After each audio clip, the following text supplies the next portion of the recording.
Hello, I am Mrs. Bells, and welcome to Mrs. Bells Sweet Treats and More. This is my Facebook page. Today is Monday. This is Monday Moments, and I'm not in the kitchen. I just wanted to take some time to just talk with you a few minutes. I love to cook. I am a person that enjoys being around other people and sharing and finding shortcuts, finding simpler ways to do things. Even if it's cake mix, I still try to find some way to use cake mix. But I wanted to just share some things with you.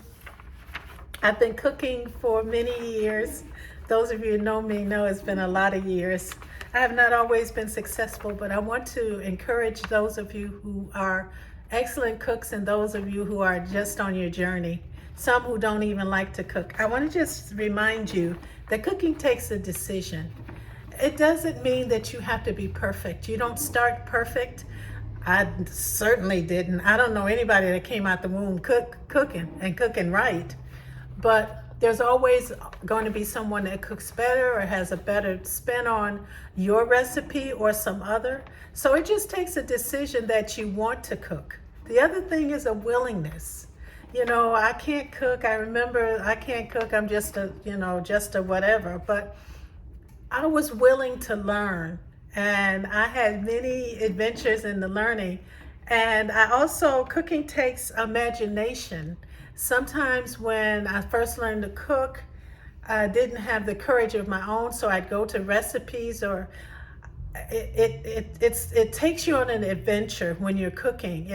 You not only use what you know, but then you start having new avenues open. And then it takes courage. It takes courage to cook and sometimes make mistakes and be willingness. But you know what? All of this, the decision, the willingness, the imagination, and the courage is what you have already. You have it in your own workplace. Okay, so for instance, you have to make a decision. You had to make a decision to get a job. It might have been something you didn't know how to do, or you thought you knew how to do, and they do it different over here.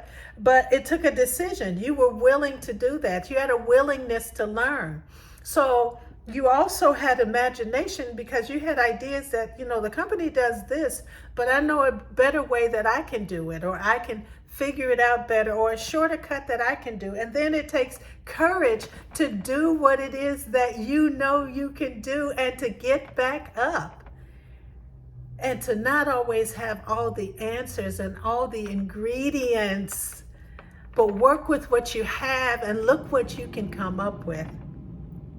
I encourage you. Cooking is not just the work of somebody that is brilliant. Cooking takes all of us. Each of us has something that the other doesn't have. I might not make the best but I make a pretty darn good one. I want to encourage you. This is Mrs. Bell's Sweet Treats. Together we can do this. I cook because I enjoy it. And then I get to experiment. And then I get to do something that I've never done. And then I'm amazed. So see, it took a decision for me to wanna. It took a willingness for me to be willing to do. It took my imagination. It took courage. And it took a willingness. This get back up again. This is a life journey. And in cooking, it's part of it. But you know what? It kind of spills over into other parts of our lives too. You have a good one. We will be cooking next week, and I hope to talk soon. Bye-bye.